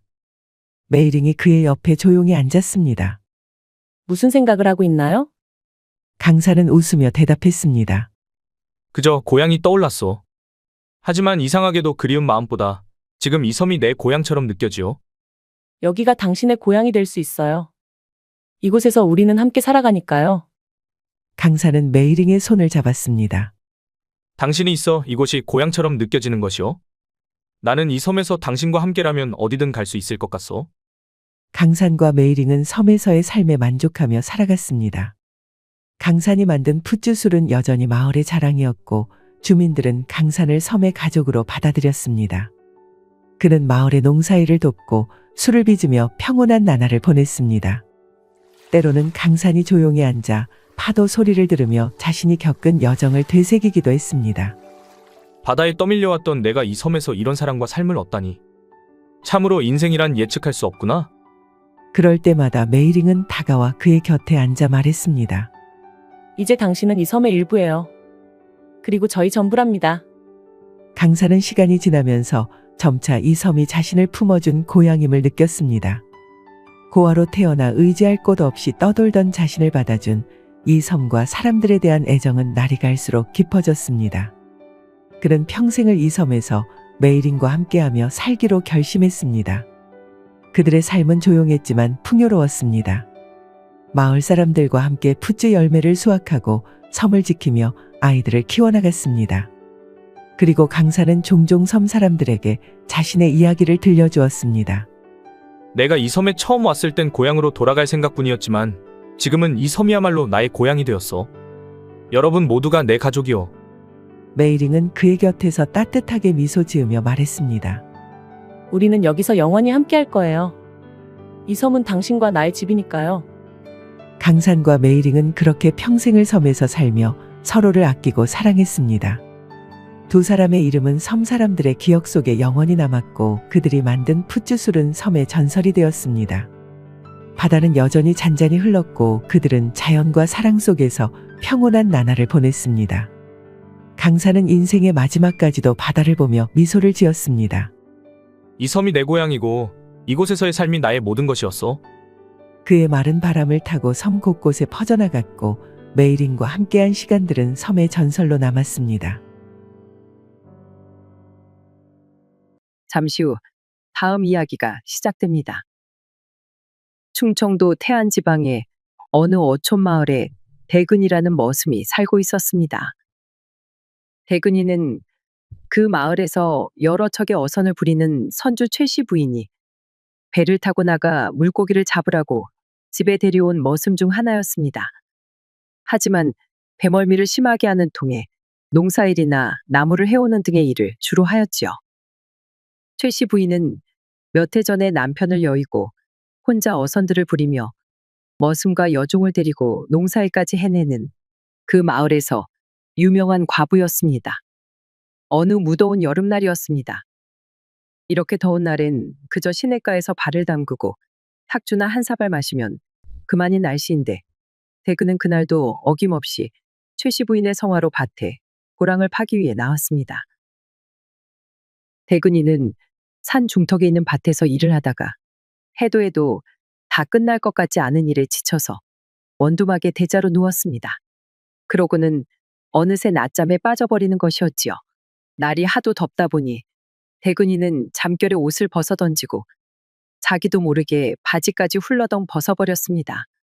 그런데 때마침 자신의 선앙당으로 가고 있던 무당 원려가 지나가던 길이었지요. 무당 원려가 원두막 옆을 지나가던 참에 웬 사내 하나가 실오라기 하나 걸치지 않고 원두막에 벌러덩 누워서 자고 있는 게 아니겠습니까? 깜짝 놀란 원려는 당혹스러워 재빨리 고개를 돌렸지요. 그새 원려의 얼굴은 붉게 타오르는 것 같았습니다. 애구머니, 이게 다 무슨 일이람. 내가 다 부끄러워 고개를 들 수가 없구나. 어쩌자고 벌건 대낮에 이러고 자고 있단 말이냐. 원려의 말에도 사내는 코를 골며 자는 게 아니겠어요? 그 사내를 자세히 보니 이 마을에서 제일 큰 선주 집안인 최씨 부인의 머슴 대근이었습니다. 대근이 원려가 온 줄도 모르고 잠에 빠져 있자 원려는 고개를 들어 원두막 안의 대근이를 다시 보았지요. 아니 그런데 언뜻 보니 대근이의 것이 우뚝 솟아 있었는데 마치 저 옆에 농사 짓고 있는 싱싱한 가지만한 것이 아니겠어요. 사내의 것을 자신의 눈으로 본 적 없던 무당 원려는 가슴이 콩닥콩닥거리는 것이었습니다. 그러다 보니 원려는 호기심을 견딜 수가 없었지요. 자신이 이미 나이가 30이 넘었지만 어린 나이에 무당이 되고 나서 아직 사내 경험도 없었기 때문이었죠. 원려는 그 정신없이 자고 있는 대근이를 보니 무척 설레었습니다. 게다가 사내 경험이 어떤지 무척 궁금하기도 하였더랬습니다. 원두막 주변에 아무도 없으니 살짝 한번 보는 것이야 괜찮겠지. 원려는 밭 주변에 혹시나 누가 오는 사람이 없나 살피며 원두막으로 더 가깝게 조용히 다가갔습니다. 자고 있는 대근이의 물건에 가까이 갈수록 원려의 심장이 터질 것만 같고 숨도 잘 쉬어지지 않는 것이었지요. 지금이 아니면 언제 이렇게 사내의 것을 이리 가까운 곳에서 볼 수가 있겠냐 하는 생각으로 더 다가갔어요. 그런데 자고 있던 대근이가 누워서 기지개를 피면서 움직이는 것이었죠. 그래서 놀란 무당 원려는 대근이에게 들킬세라 정신없이 후다닥 산길로 도망가 버렸습니다. 자신의 선앙당으로 가는 길에 뒤를 돌아보며 혹시나 대근이가 자신을 본 것은 아닌지 확인하였지만 자신을 본 것 같진 않아 안심하며 발걸음을 빨리 했더랬습니다. 걸어가는 원려의 얼굴은 이미 홍시처럼 벌겋게 되어 좀 전에 본 것을 잊으려 애를 썼지요. 그런데 가지밭을 지나가며 보이는 것들이 죄다 대근이 것으로 보이며 대근이의 것이 더욱더 선명해지는 것이었습니다. 한편 해가 질 때쯤 집으로 돌아온 대근이를 보고 최씨 부인이 물었습니다. 그래, 밭일은 다 끝마쳤느냐? 날씨가 무더워 한낮에는 일을 못하겠더라고요. 내일 가서 마저 끝마치겠습니다요. 대근이는 머리를 극적이며 멋쩍게 웃으며 대답했지요. 아니 대근아, 너는 어째 시키는 일마다 그리 대충하고 많은 게냐? 거참 마님도 밭고랑이야 장마 오기 전까지만 하면 되는 거 아니겠습니까? 장마가 오려면 보름은 더 있어야 할 것입니다요. 대근이의 대답에 과부는 어이가 없었지요. 너란 녀석은 정말 도대체 네가 열심히 하는 것이 있기는 한 것이더냐? 마님 당연히 있지 왜 없겠습니까요? 그게 도대체 뭐냐? 마님 제가 낮에 일하는 것은 힘들어하지만 어찌 된 것인지 밤만 되면 힘이 넘쳐서 제 아랫도리에 힘이 몰리는 것이 밤일 하나는 끝내줍니다요. 최씨 부인은 그 말에 당황하여 얼굴이 붉어졌습니다. 아니 아랫돌이라니 전혀 예상치 못한 대답이었죠. 서방님과 사별한 후 밤일은 잊고 살았는데 대근이의 갑작스런 말에 숨겼던 외로움이 되살아났던 것이지요. 대근이의 말에 호기심이 동한 최씨 부인이 따지듯 물었습니다. 밭일에 나 힘을 쓸 것이지. 아무짝에도 쓸모없는 아랫도리에 힘이 들어가면 무슨 쓸모가 있단 말이더냐. 아이고 마님 모르는 소리 하지 마십시오. 먹고 사는 것 때문에 입으로만 배불리 먹는 게 중요한 게 아닙니다요. 낮이 가고 밤이 오면 윗입이 아니라 이불 속 아랫입도 배고파한다는 걸 모르십니까요? 대근이가 하는 말에 말문이 막힌 과부는 대근이를 보내고 안방으로 들어가 버렸죠. 저렇게 자신있게 말하는 걸 보면 밤일에 자신이 있긴 한가 보구나. 최씨 부인은 속으로 생각하며 은근한 호기심이 생기기 시작했더랬습니다. 머슴 대근이는 일은 하기 싫어 모든 걸 대충대충 했지만 그래도 남자다운 얼굴에 키도 훤칠한 게 허우대는 좋아 보였거든요. 서방님도 잃고 일이 외롭게 혼자 늙어가는구나. 서방님은 이리 가실 거면 이불 속 재미는 왜 눈을 뜨게 만들어 놓고 가셔서 날 일이 외롭게 한단 말이냐. 최씨 부인은 대근이의 말을 곱씹으며 밤새 잠을 이루지 못했습니다. 이불 속 입도 배고프다는 대근이의 말이 자꾸 떠올랐기 때문이지요. 홀로 지내는 최씨 부인은 그의 대담한 말에 자꾸만 마음이 흔들렸던 것이었죠. 한참을 뒤척이던 최씨 부인은 슬그머니 화가 치밀어 올랐지요. 일도 제대로 안 하던 대근이 그놈이 아주 마음속에 고약한 생각을 심어준 것이었습니다. 덕분에 늦은 밤에 잠도 못 자고 이게 뭔 일이랍니까? 최씨 부인은 도저히 잠이 오지 않아 바람이라도 쐬려 밖으로 나왔답니다. 그런데 마당을 걷고 있는데 어디선가 헐떡거리는 소리가 들리는 것이었죠. 여인의 숨소리가 어찌나 자지러지는지 금방이라도 죽을 것 같았습니다. 깜짝 놀란 최씨 부인은 사색이 되어 소리가 난 곳으로 가보았지요. 에그머니나, 이게 뭐야? 대근이 방에서 나는 소리잖아. 이제 보니 대근이가 누군가와 즐기는 소리였던 것입니다. 숨어서 가만히 들어보니 대근이의 상대는 자신의 집 여종인 고시리년이 분명했지요. 고시리는 여종들 중에서도 제일 예쁜 처녀였는데 겉으로는 사내도 모르고 얌전한 척하더니 부뚜막에 먼저 오른 것 아니겠어요. 평생 남자 손도 안 잡을 것처럼 얌전을 떨더니만 고실이 유년이 안 보는 곳에서 아주 별짓을 다 하고 있었구나. 오메 나 죽겠네 나 죽어. 나 좀 살려주세요 대근 오라버니. 고시리의 목소리는 너무나도 흥겨웠고 어찌나 좋은지 즐겁다 못해 숨 넘어가기 일보 직전인 것 같았답니다. 듣고 있던 최씨 부인은 속에서 천불이 타오르는 것이었지요. 나이도 어느덧 30을 넘어 40 가까이 되고 있었던 것이었죠. 이 연놈들이 아주 질퍽하게 방아지를 해대는구나. 저러다 누구 하나가 죽어도 모르겠네. 한참을 몸을 베베꼬며 훔쳐보던 최씨 부인은 새벽녘에 울어대는 닭소리가 들리고 나서야 눈이 충혈되어서는 비틀비틀 안방으로 돌아갔지요. 밤새 보고 들은 일로 인해 한순간도 눈을 떼지 못했던 최씨 부인의 얼굴은 이미 홍당무처럼 붉어져 있었답니다. 자신의 집 머슴인 대근이가 여종과 그런 관계라니, 더구나 젊고 힘도 좋은 사내종이 밤마다 이런 일을 벌이고 있었다니 최씨 부인의 마음은 점점 더 복잡해져만 갔습니다. 밤새 보고 들은 일로 인해 외로운 과부의 마음은 더욱 흔들리기 시작했지요. 그 다음날 최씨 부인은 밤새 훔쳐본 것 때문인지 정신이 혼미하였지요. 아침부터 뒷골이 지끈거리고 뺨은 홍시처럼 붉어졌어요. 선착장에 가도 뒤뜰에 나가도 자꾸만 대근이와 고실이 고년의 교성이 자꾸 떠오르는 것이 아니겠어요. 잠시 기운을 차리고 대문 밖으로 나갔는데 마침 선착장에서 어부들이 그물에 붙은 어초들을 떼어낸다고 큰 나무망치로 그물을 사정없이 두드리고 있었지요.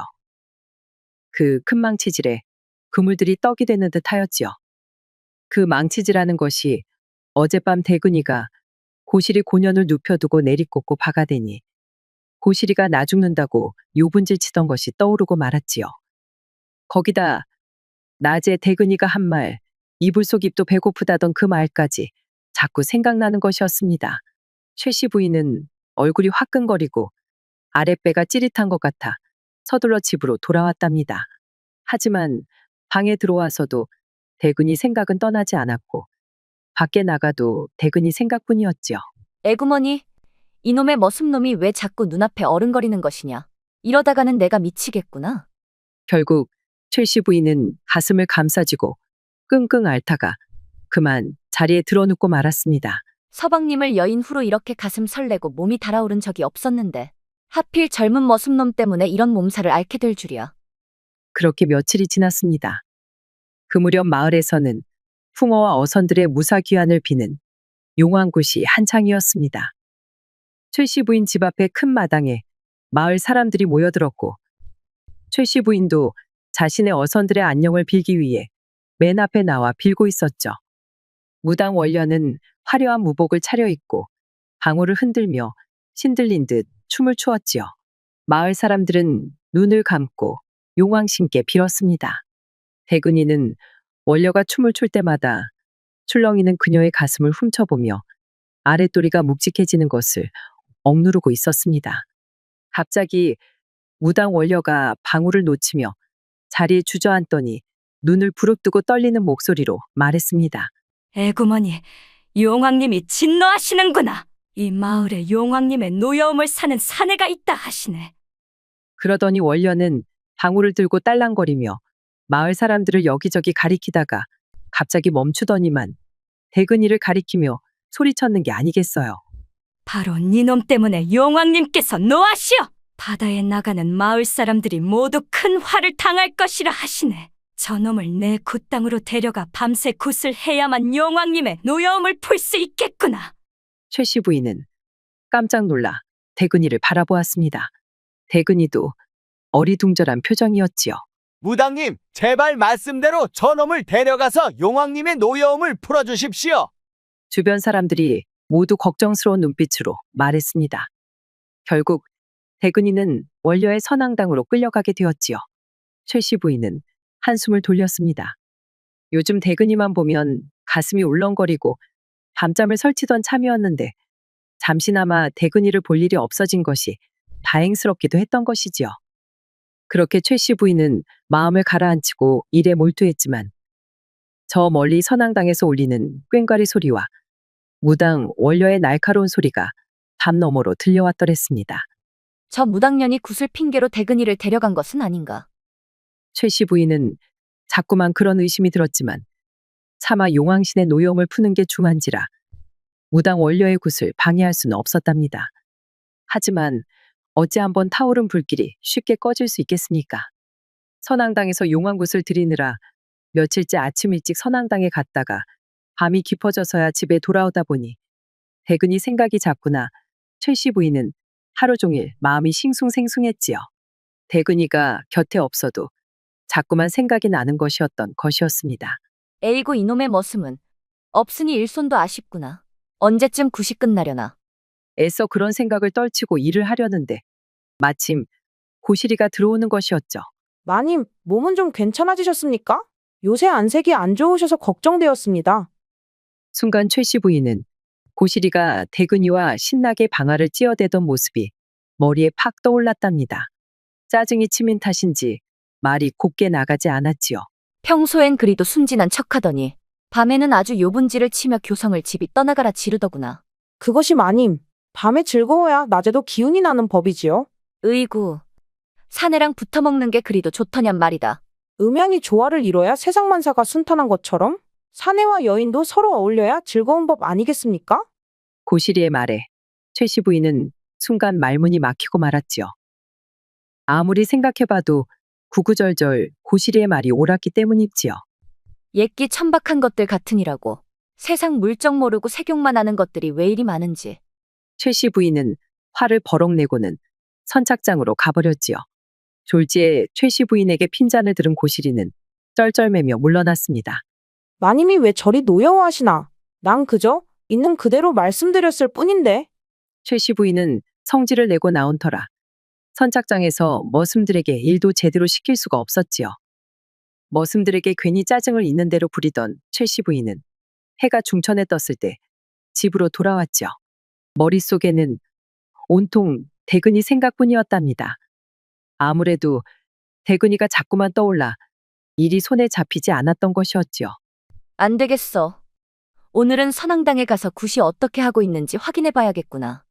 그리하여 최씨 부인은 선앙당으로 향했답니다. 그런데 오늘은 그 전에 들리던 꽹과리 소리가 들리지 않는 것이었습니다. 가까이 다가갈수록 이상한 소리만 들리는 것이었지요. 선앙당 안쪽에서 최씨 부인이 이전날 밤에 들었던 그런 소리가 들려오는 것이 아니겠습니까?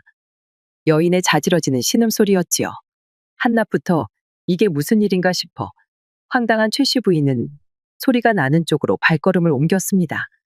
아니 글쎄, 무당 원녀가 대근이와 뜨거운 정을 나누고 있던 것이었습니다.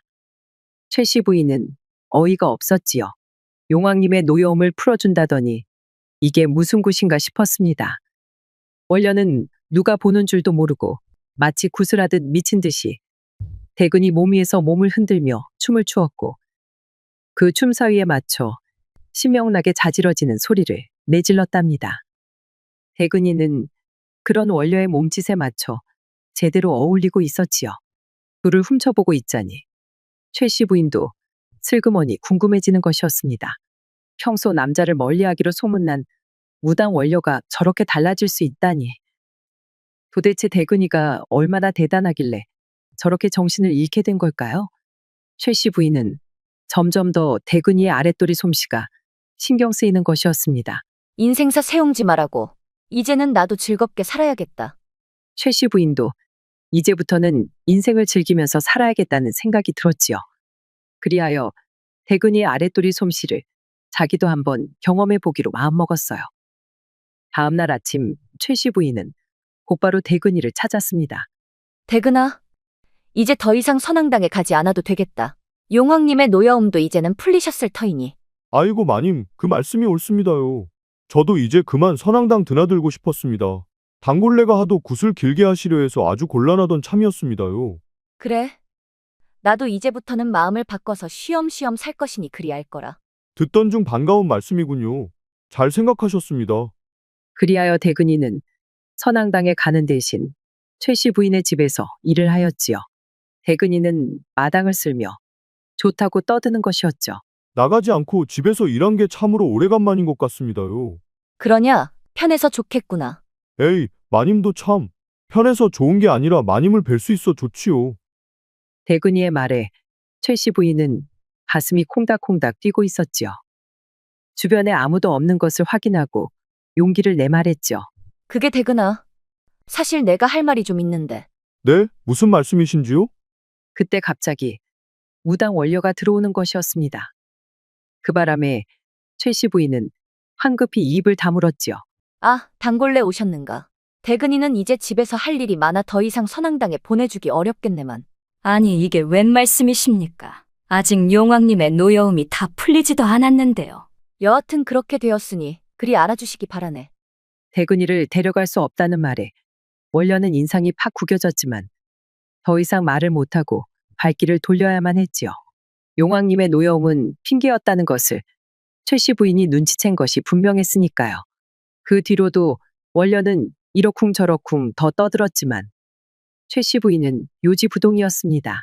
오늘 가지밭에 일이 많으니 어서 가보거라. 네 마님, 그럼 다녀오겠습니다.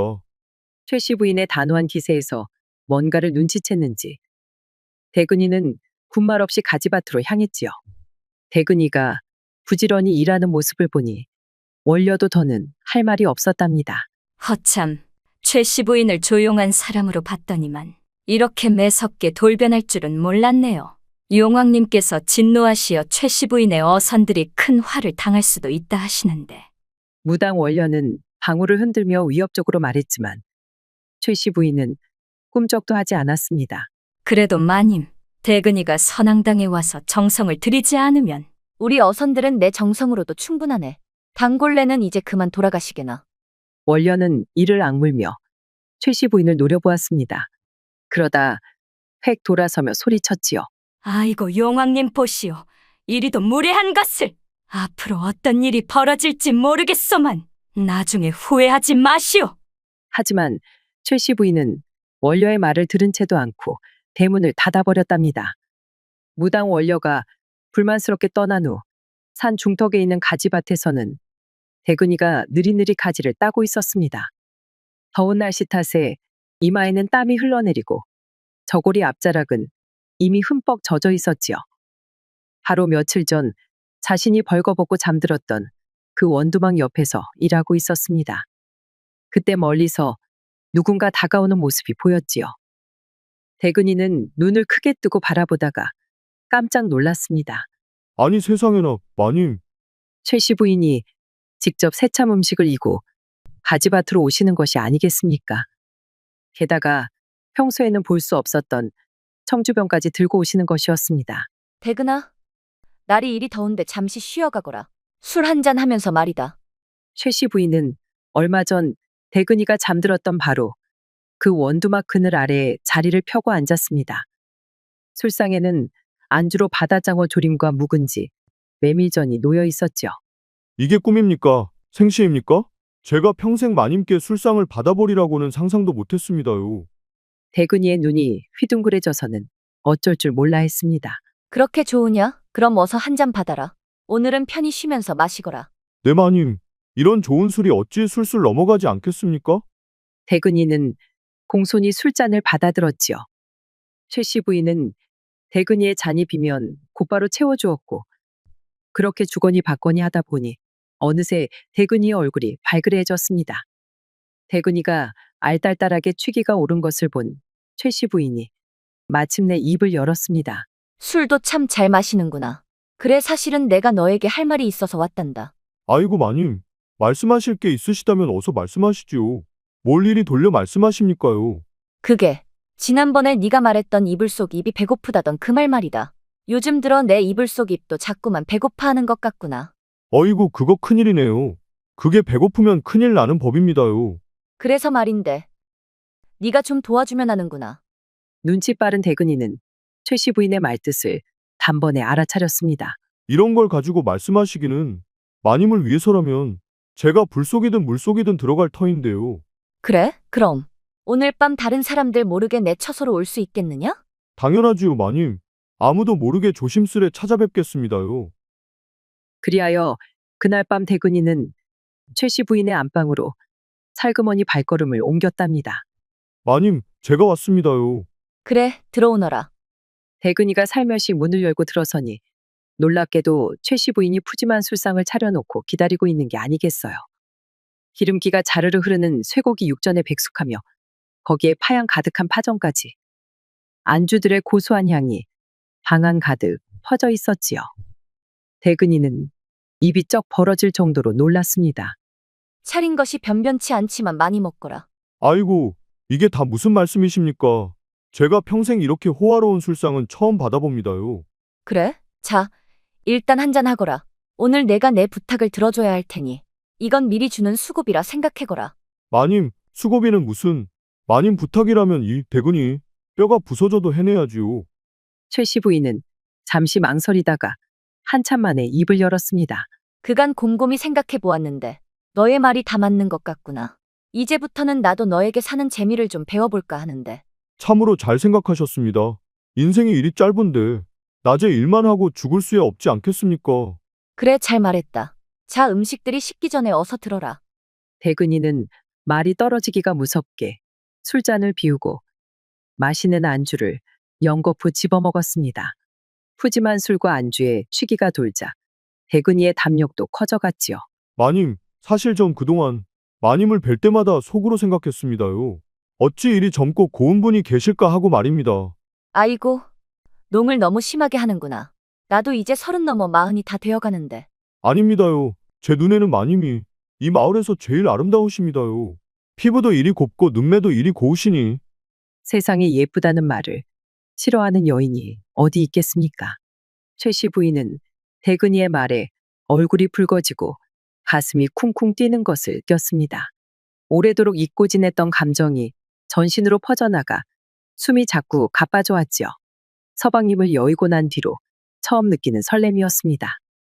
목이 타들어가는지 최씨 부인은 아무 말 없이 술을 단숨에 들이켰습니다. 제가 실례를 했나 봅니다. 아니다, 괜찮다. 듣기 좋구나. 그럼 다행입니다요. 사실 나도 널 볼 때마다 생각했다. 어찌 저리 사내답고 잘생긴 사내가 다 있나 하고. 최씨 부인의 그 말에 대근이는 더는 참을 수 없었지요.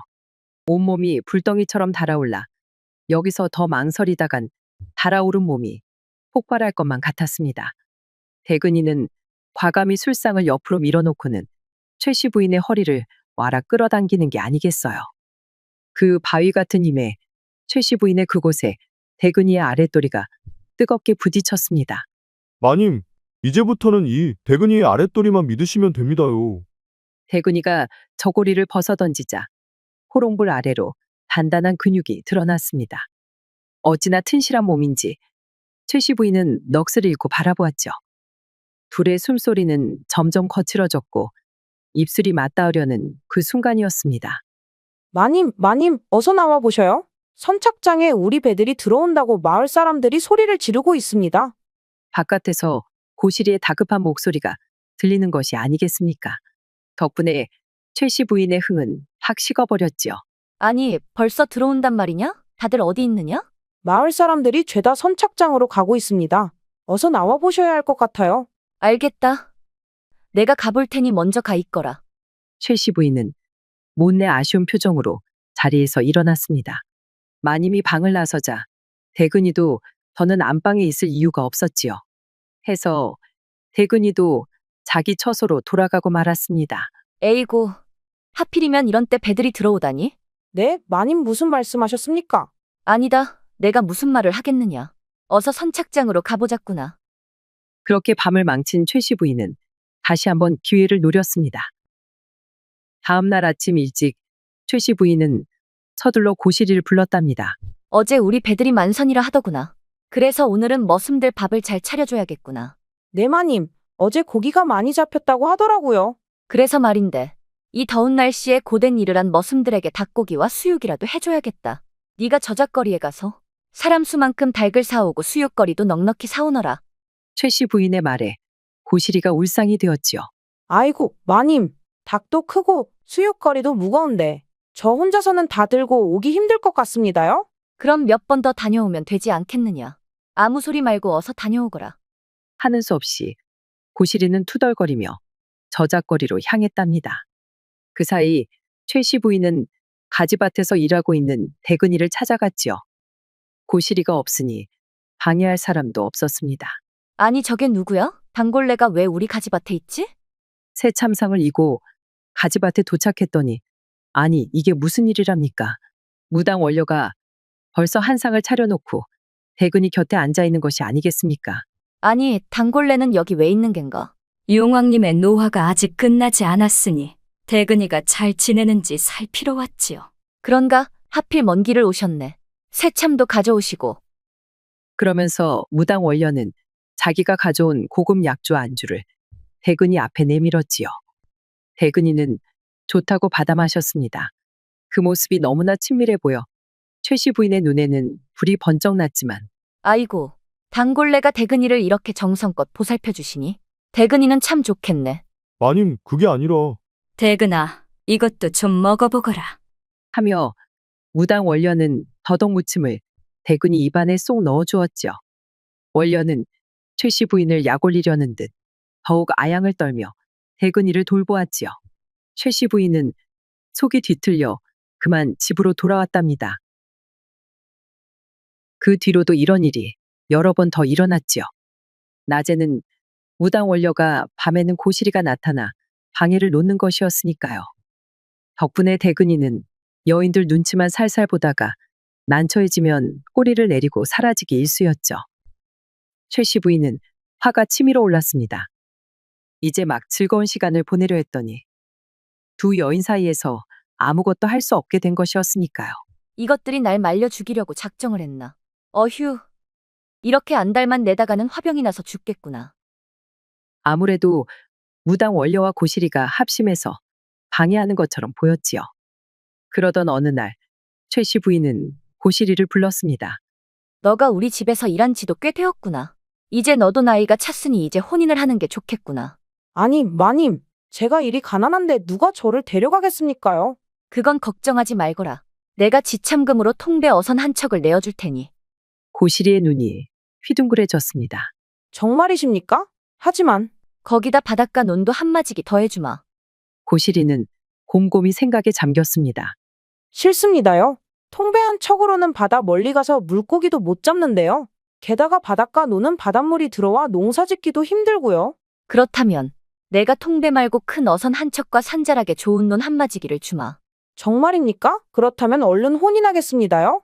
대신 혼인하면 대근이 근처엔 얼씬도 하지 말거라. 큰 어선 한 척에 좋은 땅까지 얻게 된 고시리는 대근이를 보지 못하는 게 아쉽긴 했지만 자신의 앞날을 생각해야 했습니다.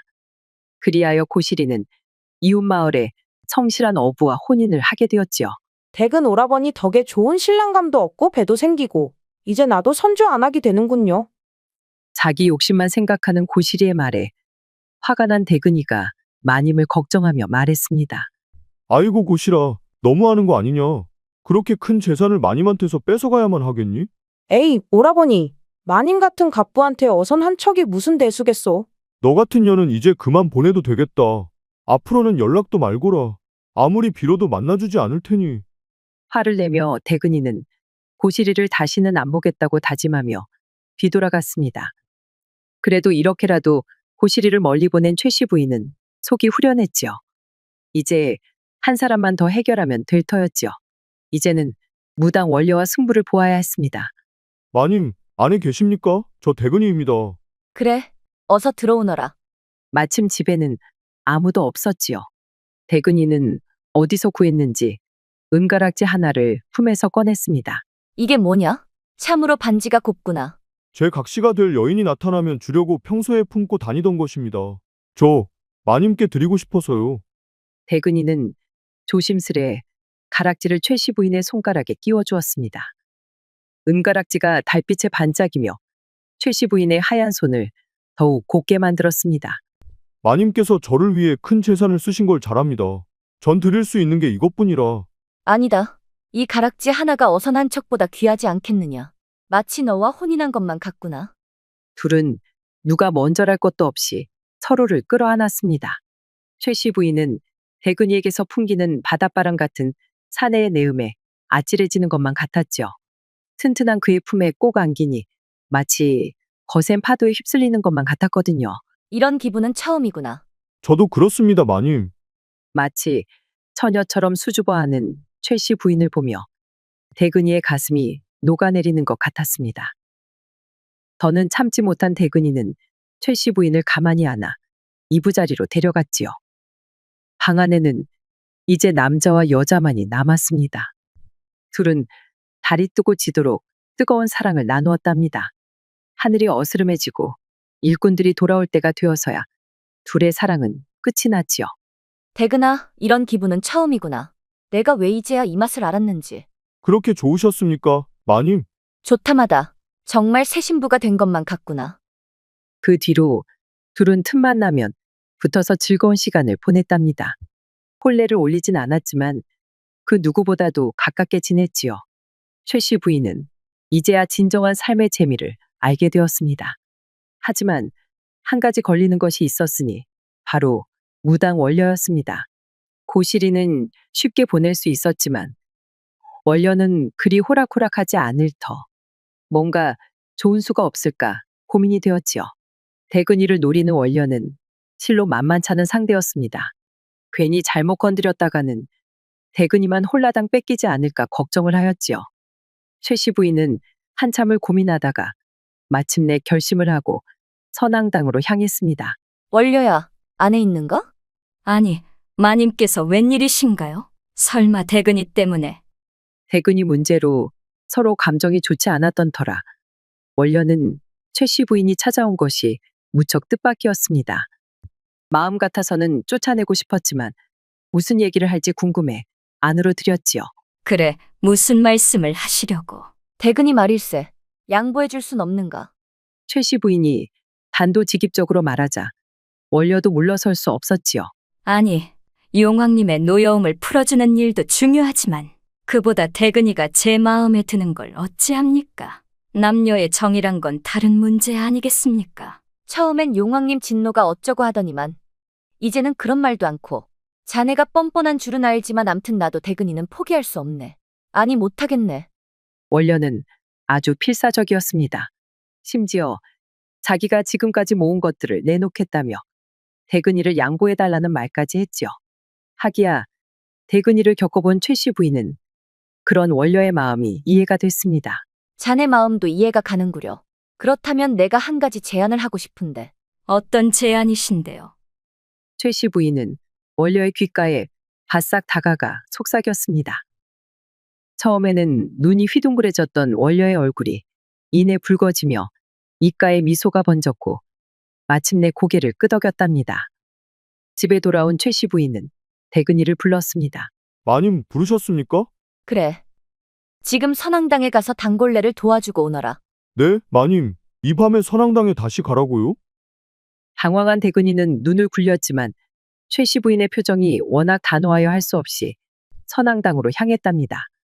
단골레, 저 대근이입니다. 도와드릴 일이 있다고 하셔서. 그래, 어서 들어오거라. 왜 이제야 온 게야? 그 뒤의 일은 말할 것도 없었죠. 오래간만에 대근이를 만난 원녀는 굿도 잊은 채 대근이를 방으로 이끌었답니다. 대근아, 보고 싶었다. 하루가 한 달 같았어. 아이고, 단골레 줘. 호롱불이라도 끄시지요. 지금 호롱불이 무슨 대수야. 내 몸이 불타오르는구나. 화려한 무복을 입은 원녀가 매달리니 대근이도 어쩔 수 없이 그 마음을 받아주었지요. 해가 저물고 달이 떴다가 다시 저물 때까지 둘은 깊은 사랑을 나누었답니다. 이제 가봐야겠습니다.